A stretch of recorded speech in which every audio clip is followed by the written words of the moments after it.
Trigger warning. This podcast contains details from emotional abuse survivors.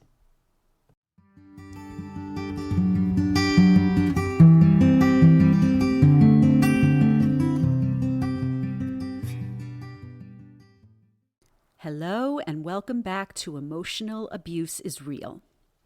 Now that we've made it to the second episode, I'm thrilled to share my very first interview for the podcast with the two women behind Salltsisters, an online community devoted to raising awareness about emotional and narcissistic abuse. This project was founded in early 2022 by two childhood friends, both named Laura, who, despite living on opposite sides of the world, discovered that they were victims of emotional abuse. The more they talked about their experiences, however, they realized that it was difficult to find people among their friends and family who could truly understand and support their trauma. Thus, Salltsisters was born. On the Salltsisters site, you can find numerous blog posts about how to spot narcissistic behavior and advice on how to extract yourself from these kinds of toxic relationships. I do need to note, though, that, like me, the Lauras are not licensed clinicians, just fellow survivors who want to help others in similar circumstances. Therefore, the Salltsisters community should not be considered a substitute for professional mental health treatment. Anyway, I love talking to the Lauras, who, during the interview, I refer to by their initials, either LC or LP, for the sake of their privacy. Fun fact, this was actually my second time chatting with LC, as I interviewed her for an article several months ago that ultimately became the inspiration for this podcast. And another thing that was just so cool about this interview is, although the Lauras grew up together in England, LC now lives in New Zealand and LP still lives in the United Kingdom. So this interview wound up being a coordinated three-way intercontinental chat between myself in New York, LP in the UK, and LC in New Zealand. So thank you so much to the ladies of Salltsisters for their flexibility in helping to make this happen. So, without any further ado, here's my chat with the Lauras. Enjoy.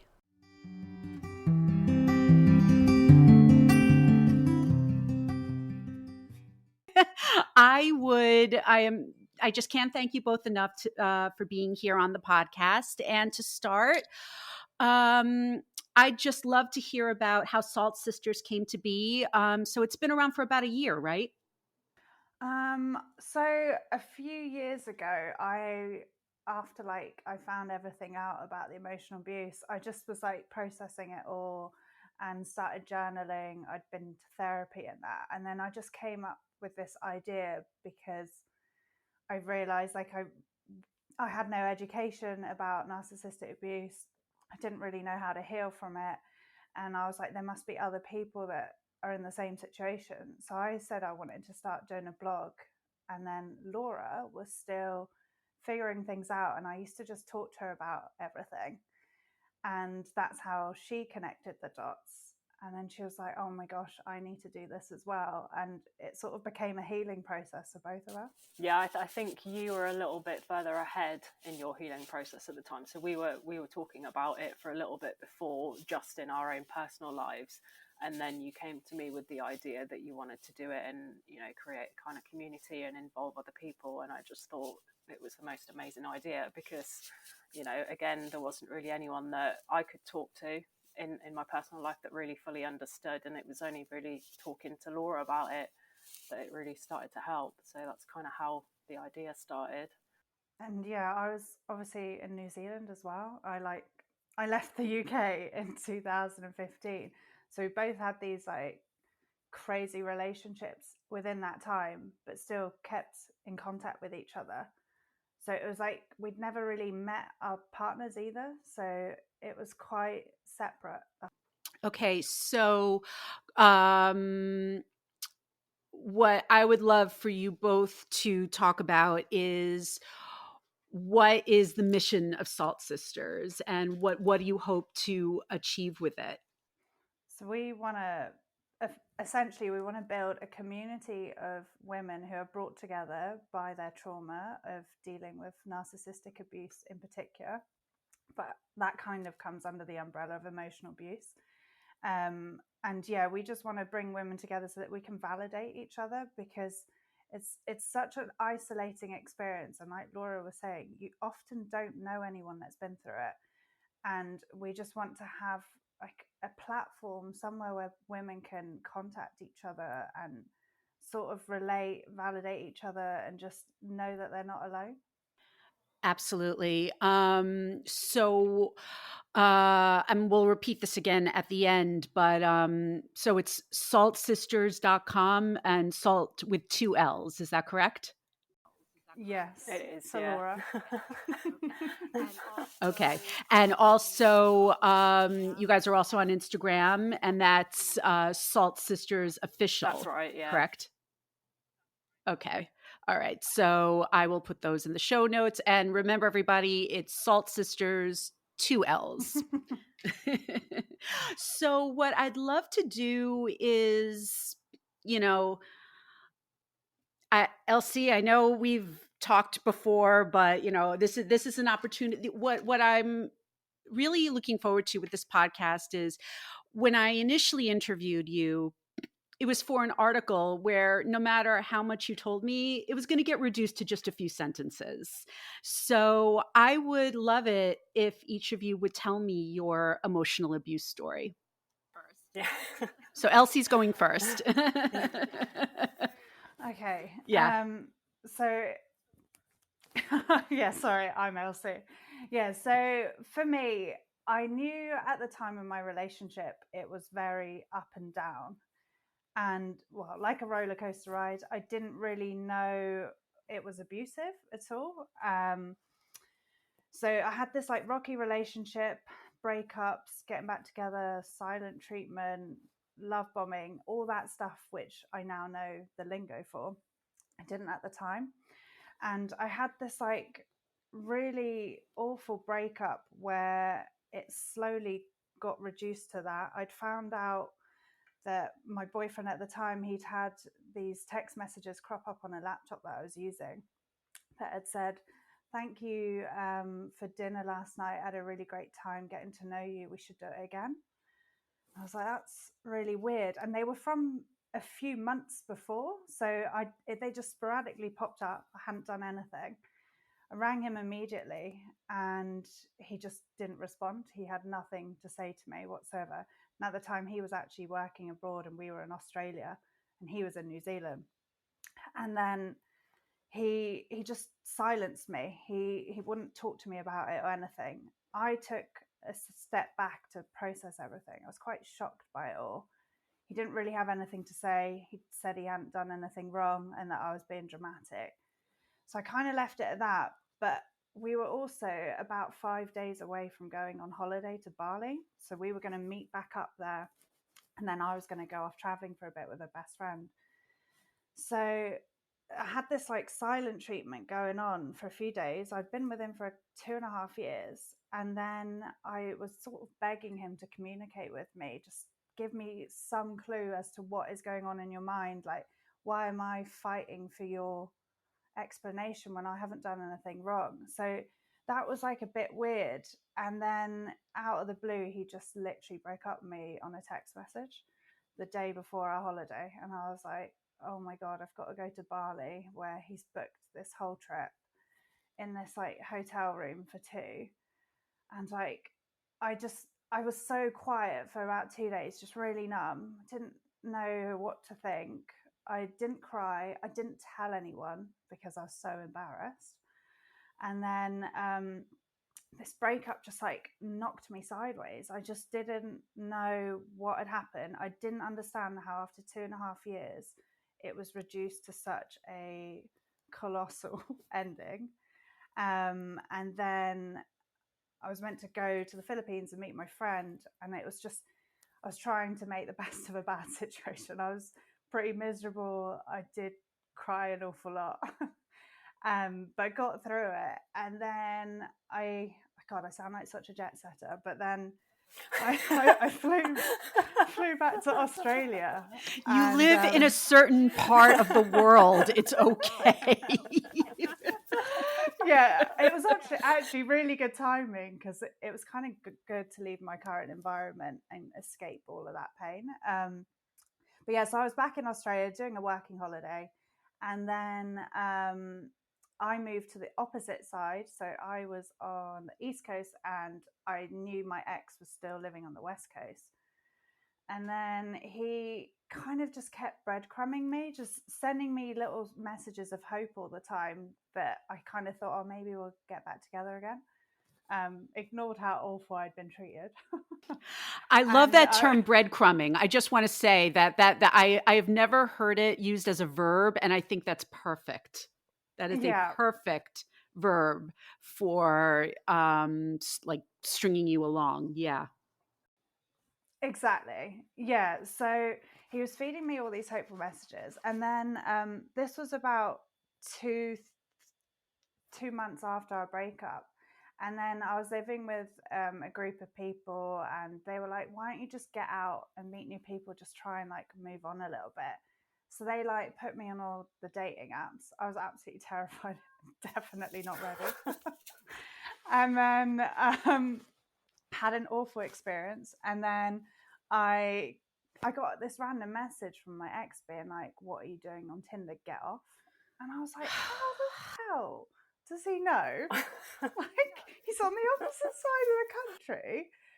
That was creepy. And then I was like, right, enough is enough. I ended up breaking contact with him. I was really polite about it as well. I wish I hadn't been. And I get that. I just said, I was like, I need to get over you. I need to break contact with you. It was like the only control I had. And then I went back to the UK, flying out again. And then during this time, I was just so depressed. I didn't know what to do with myself. And then I started trying to like move on with my life a bit. And then I got a friend call me in the UK and was like, how are you doing with everything? Like, it's been a while since we caught up. And I was like, oh, just getting there. And then she was like, I've got something to tell you. And I was just like, that's the last thing anyone ever wants to hear, isn't it? My stomach like fell out my ass.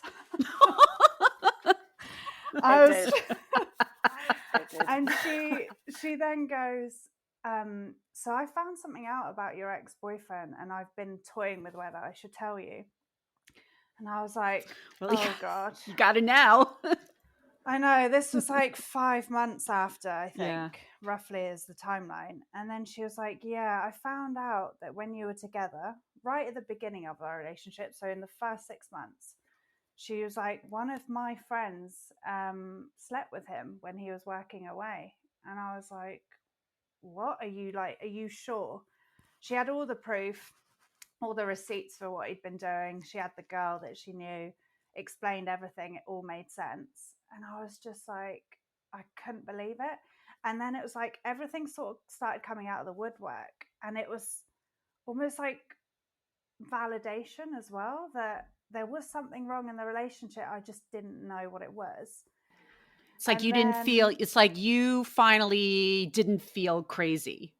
Yes, exactly. Yeah. There was obviously something being hidden through that relationship that I couldn't see at the time. I was too in love. I was really blindsided. So then all this stuff started coming out of the woodwork. And then I slowly realized that he had been cheating on me throughout the 2.5-year relationship. And then I was absolutely like devastated.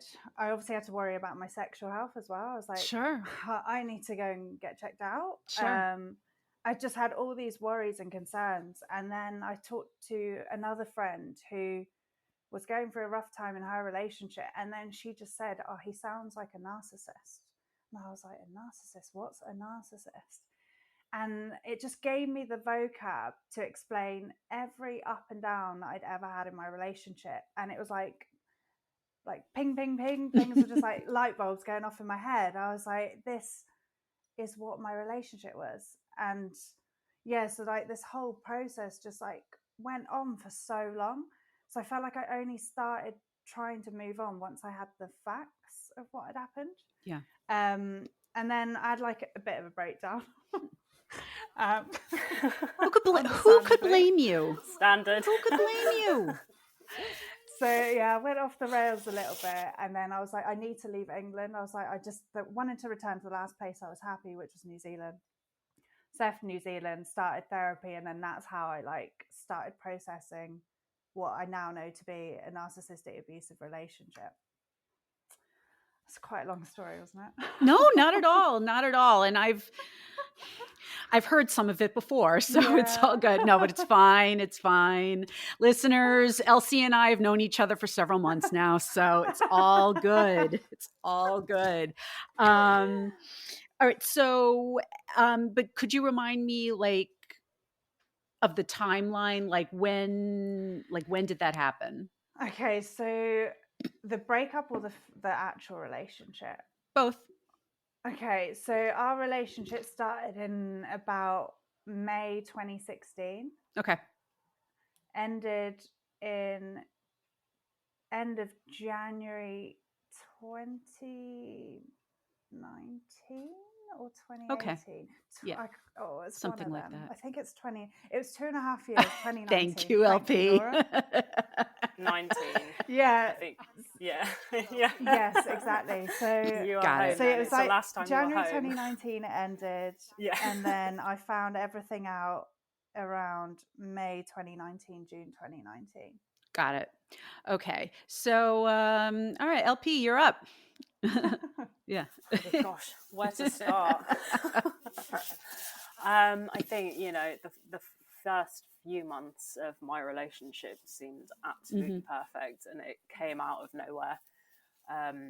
She seemed to be everything that I had been looking for at that moment. Everything moved super quick. I think we were probably dating 8 days before she told me that she loved me. Wow.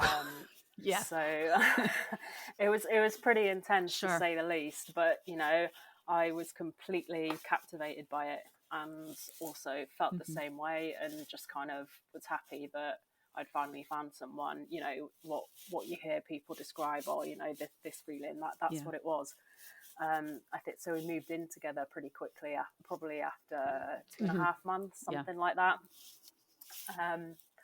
And pretty quickly after us moving in together, the dynamic changed completely. I didn't feel as secure in the relationship anymore. Like, there was little things that were starting to come out, mainly about her behavior and how she was with other people. I think, we'd gone on a few nights out, and some friends have said, she was coming on to me and this kind of thing. So, I started to get a little bit, I guess, feeling not worthy almost. I did start to question her initially at first, and it was met with anger for sure, for not trusting her, and just anger pretty much. It wasn't like, I guess when you have those conversations, you want to be reassured and just be, oh no, it's a misunderstanding, but it was never really met like that.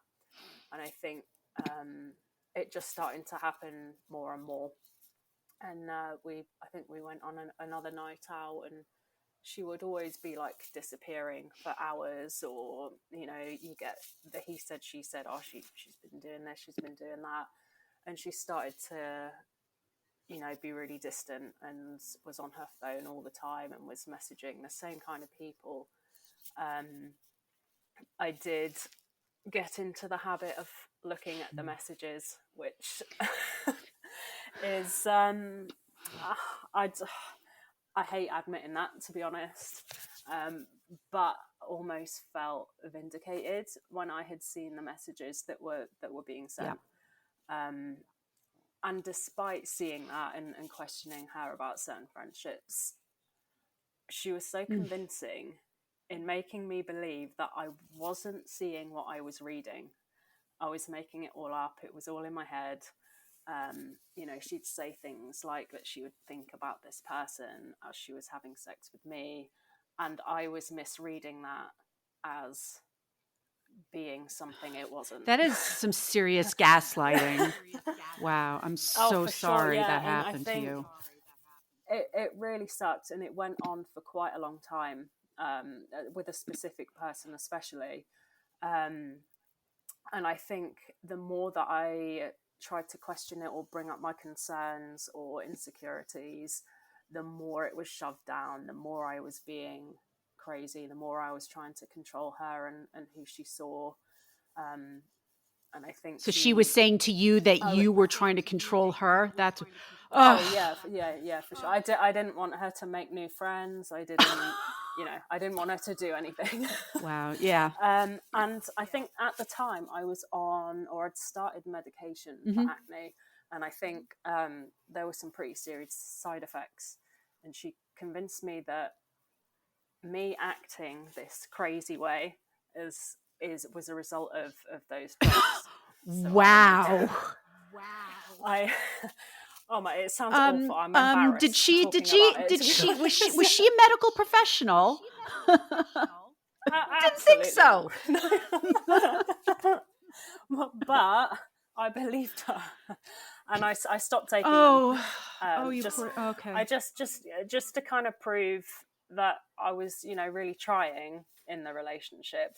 And I think eventually it all came to an end. She said she wasn't into me. She wasn't attracted to me anymore, and she just didn't see it going anywhere. And it was like over just in a flash. I'd really love to say that I had Laura's willpower, where you didn't keep going back there. But yeah, it was again followed by the silent treatment for a couple of weeks.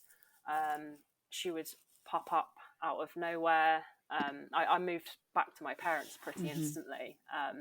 I think she just wanted me gone. And I think at that moment in time, I would have done absolutely anything to have contact with her, and I was just being ignored. And then she would randomly show up to my parents crying her eyes out, saying how sorry she was, that she's made a massive mistake. God, what a manipulator. Wow. Like if I didn't take her back, she would drive into oncoming traffic on the way home. And I would fall for it, and I would fall back into consoling her and what she needed. And then again, nothing. I wouldn't hear anything from her for a few weeks. What did your parents say? Oh. Well, they didn't know that she was turning up, so she would park just down the road, and I would sneak out in my pajamas. I see. They would be dragging me back into Got the it. house. Okay. Sure. All right. Okay. Thank you for clarifying. Yeah. Yeah. Yeah, not her biggest fan. And yeah, I think that probably went on for about 6 weeks, maybe, like the back and forth. And then she kind of came back again, kind of begging for me back, but it was more consistent over a longer period of time. And I ended up saying yes, just said that I needed complete honesty from, whatever had been going on. And she said that she had given it, that it wasn't what I thought it was. And then I think we got back together. I moved back home. A couple of weeks later, I had a message from the girl in question saying that I'd been played for a complete mug, like they'd been having a relationship the whole time. From the moment that I thought, I confronted her, and again, she was angry. Then started blaming the other girl for making it up. Until she kind of couldn't anymore and kind of had to gave some kind of half-assed apology. It was my fault that she kind of went elsewhere. And then we were back together. But it was kind of a pattern, I think. So we'd be together for a few months, everything would be amazing, there'd be love bombing, like everything was perfect. And then it would kind of start. It was the same every time. Stop and start. Oh, okay. Yeah. And the behaviours would be the same. Like you could notice a change in her pretty quickly. Like just completely disinterested in anything to do with you, and really made that obvious. Okay. And then, I think a similar thing started again. She started talking to someone, a new this time it was a guy, and I thought, oh, I actually don't need to worry about that, because I didn't think I needed to. And again, it was the same pattern. The same thing happened.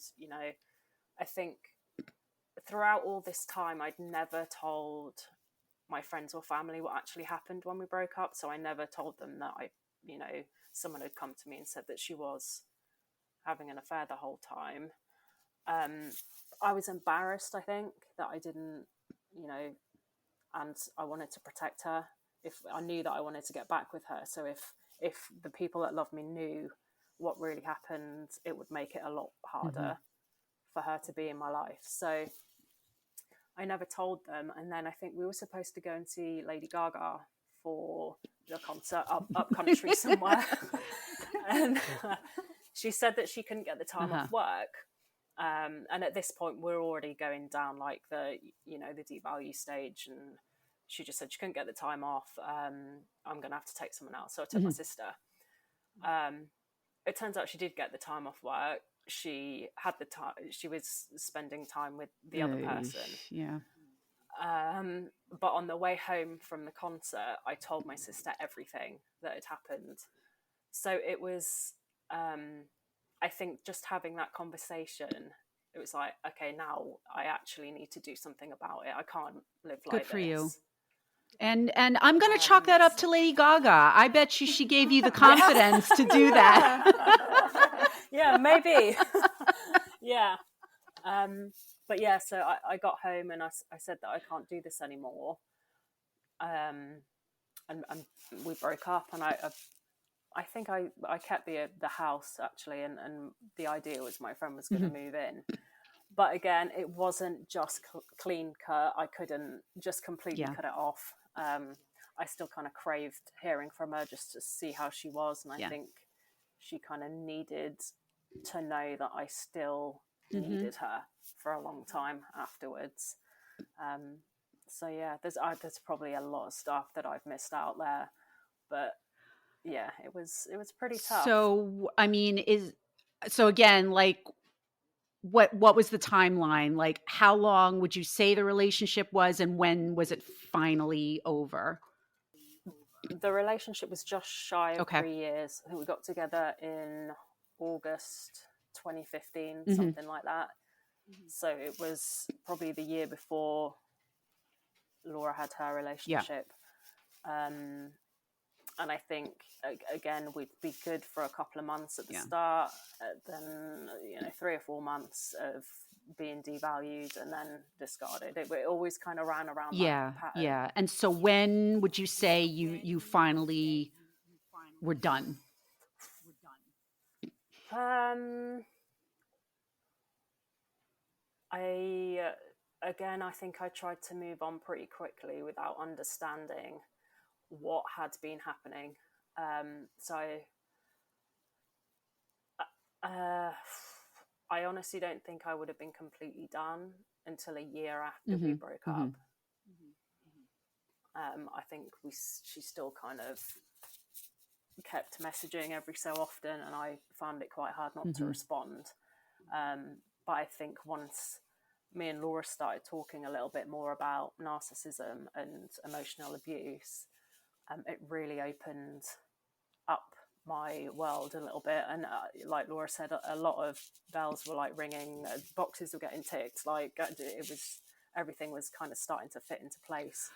So yeah, I mean, again, this is why it's so important to share these stories, because just in your answer, you're saying that you didn't really find it within yourself to really start moving on and ignoring those messages until you started talking to Laura. Yes. Okay, exactly. That's wonderful. Yeah, and I think it's super important. Like it helped me massively. Just having someone to talk to that kind of understood where you were coming from and why you're struggling so much to get over it. You'd go to some friends and they'd be like, "Come on, Well, Elsie knows, because I told her my story, and there's only a handful of people I can really talk about what happened to, because they just don't get it. No, My emotional abuse story happened in the workplace. It was my boss. And no matter how many times I try to talk to my loved ones about it, nobody really understood how bad things were. So that's why these kinds of communities are so important. And I think it's so important what the two of you are doing. And that's why first I tried an article, and now we're doing the podcast to get the word out. That's amazing that you are doing that. And I hope this works. Thank you. Yeah. So, okay. Oh, right.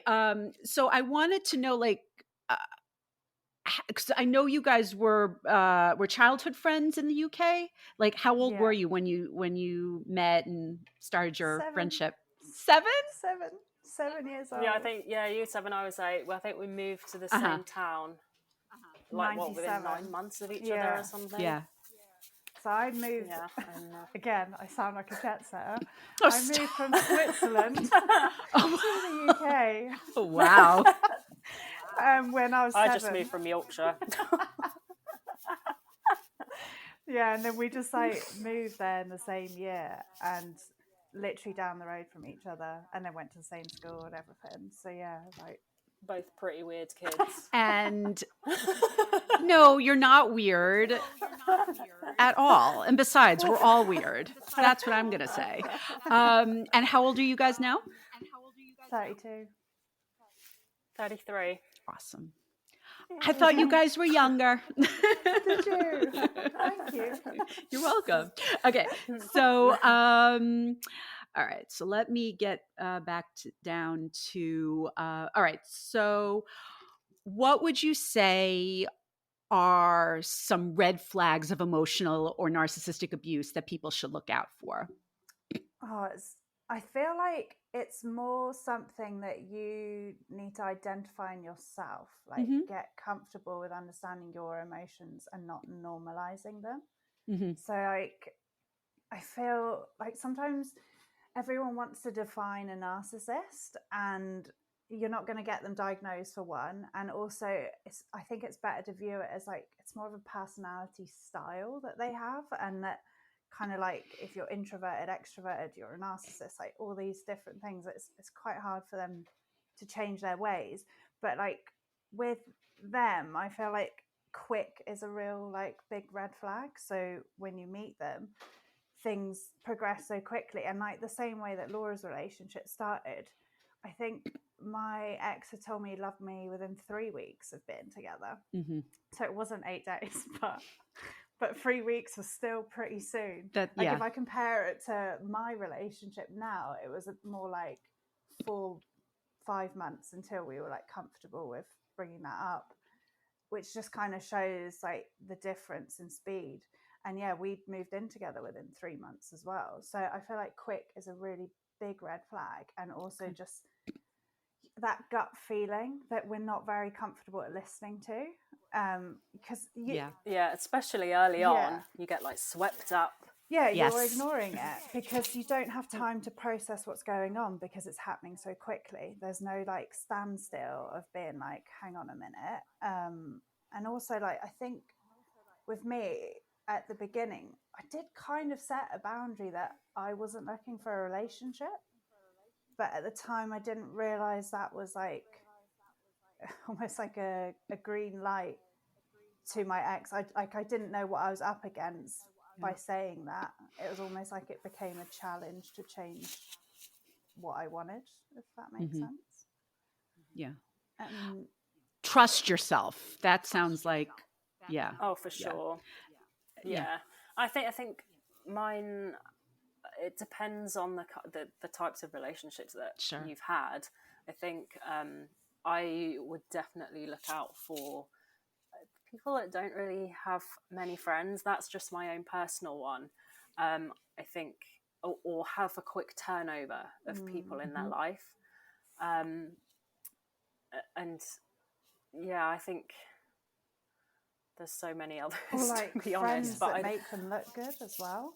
Like kind of like a face value friendship. Like my ex had like friends in high rugby teams, or like all these contacts that had like really great like I don't know, platforms that were just like high up in society or whatever. Mm-hmm. So just like people that made him look good, or like people that owned bike shops that could give him the latest bike at a better price. Like, just he had really good resources.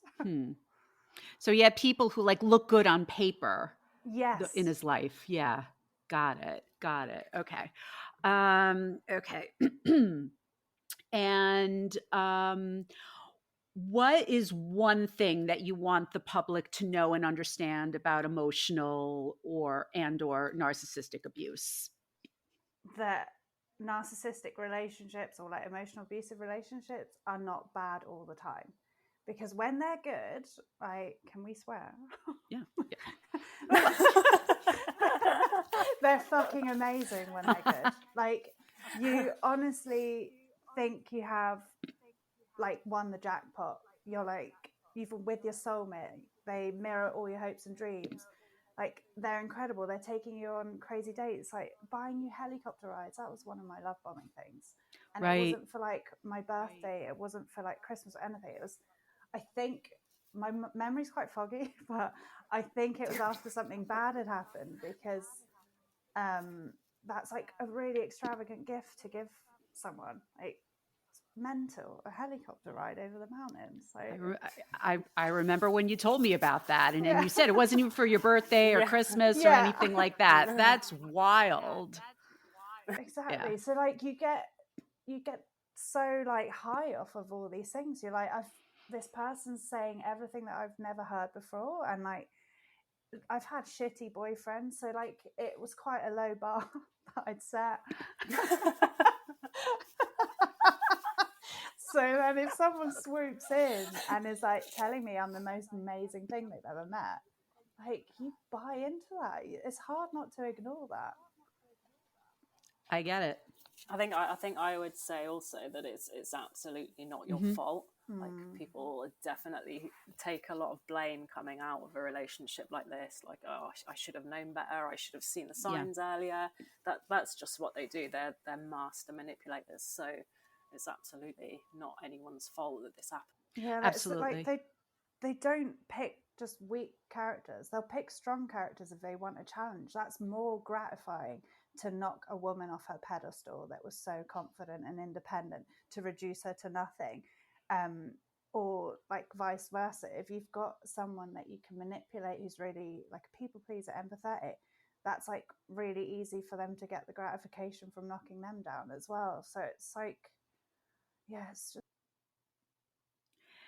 It really is. And I really appreciate, LP, what you said about how it's not your fault, because I do feel that emotional abusers are so good at making you feel that it was all on you. A big element of my experience with my abuser was character assassination. And I walked out of my job at Rolling Stone thinking that I was this horrible person that, just couldn't do anything right. And it did not take long for me to realize how off the mark that was.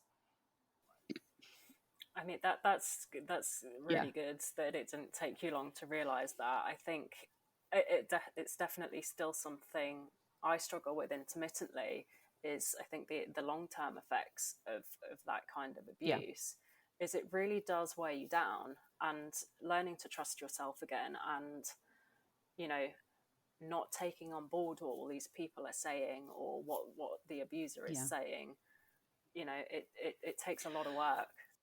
Yeah, no, it does. And I mean, my experience actually happened. I left Rolling Stone. We're coming up on 9 years, actually. And look at me. I'm doing this podcast because I still need to talk about it, because I find that because a lot of people don't understand that emotional and narcissistic abuse is just as serious as some form of as all forms of physical abuse.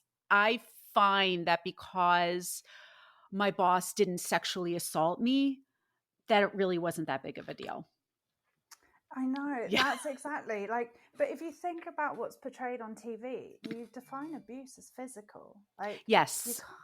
you can't play out emotional abuse because it's over such a long period of time, and your body is like remembering this trauma for months to years to however long you're stuck with this abuser. So like over time that is going to cause damage. It's like repetitive stressful situations.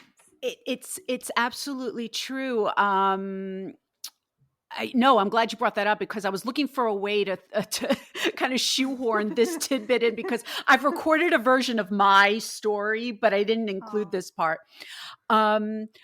So a few years ago, during one of the presidential debates here in the U.S., featuring a guy you may have heard of named Donald Trump, when he would go wrong, that triggered me because that's what my boss used to do. Yes. So like even whenever I hear like a soundbite of Donald Trump going wrong, I go Exactly, you right back to my remember it. experience with Yeah. with that boss. Yeah. Yeah, I think for me it's like certain songs. Mm-hmm. Like when I hear, it's really hard. Like you'll hear a song that maybe you shared together, and then Yeah. that just like it makes your hair stand on end. It's Mm-hmm. like a reminder of what you put up with. It's like flashbacks, isn't it? Of you feeling like this, and they just come out of nowhere. Yeah, Mm-hmm. you feeling like this small person again. It's like a reminder of what you've like what happened to you.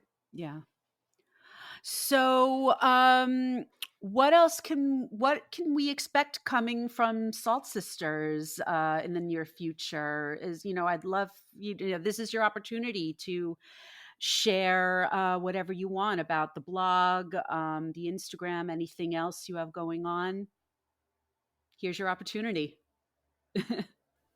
Well, I think at the moment we're really focusing on the blogs and getting more information out there about it. We'd love to get more and more people coming to the site, and so we can build this community where people can interact with each other.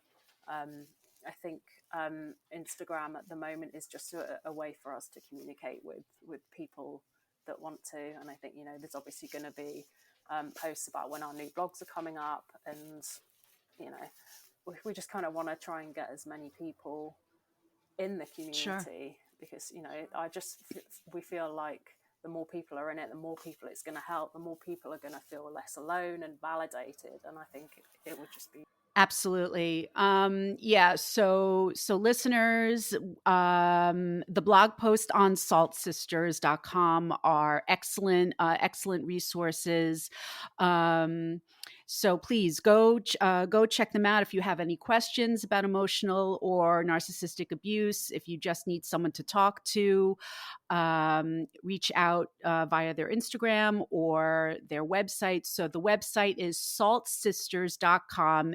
SALLSISTERS.com, and the Instagram account is Salltsisters Official, and that's 2 L's in Salltsisters.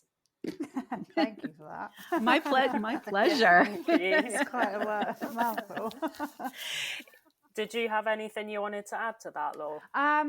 Well, yeah, we both realised long form content is the best way that we can express ourselves. Like we were dabbling in Instagram for a wee while, but I just feel like I can't condense down to 3 minutes. Emotional abuse is just such a big topic that I feel like it needs to be written down in a blog, and like we're trying to do it with theory and relating it to our experiences, because we didn't have that resource. Like if I could stumble across someone that had experienced something that I had and put a name to it, it would plant a seed.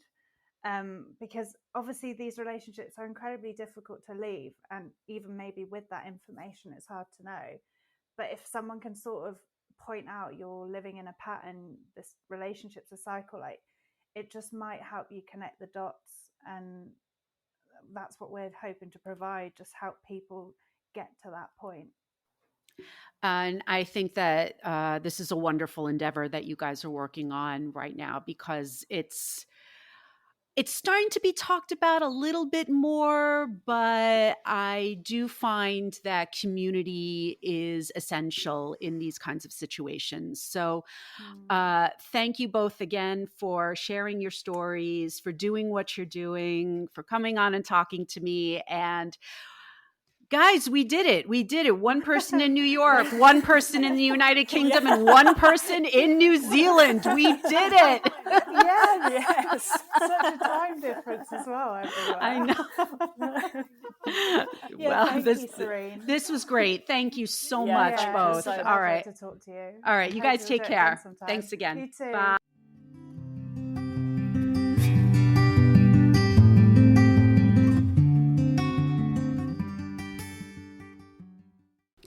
Thank you once again to Laura C. and Laura P. for your candid interview with me. If you would like to learn more about Salltsisters, please visit their website at salltsisters.com. That's salt with 2 L's for Laura. It's spelled SALLTSISTERS.com. You can also visit their Instagram account at Salltsisters Official. I will be leaving all of this information in the show notes as well. Also, if you would like to share your emotional abuse story here on the podcast, please don't hesitate to reach out at hello@sereneleads.com or through Instagram at sereneleadsrights. Please note that this podcast should not be used as a substitute for professional mental health services. If you are a victim of emotional abuse and need help, please call or text the Suicide and Crisis Hotline at 988. Thanks so much for listening, and I'll see you next time.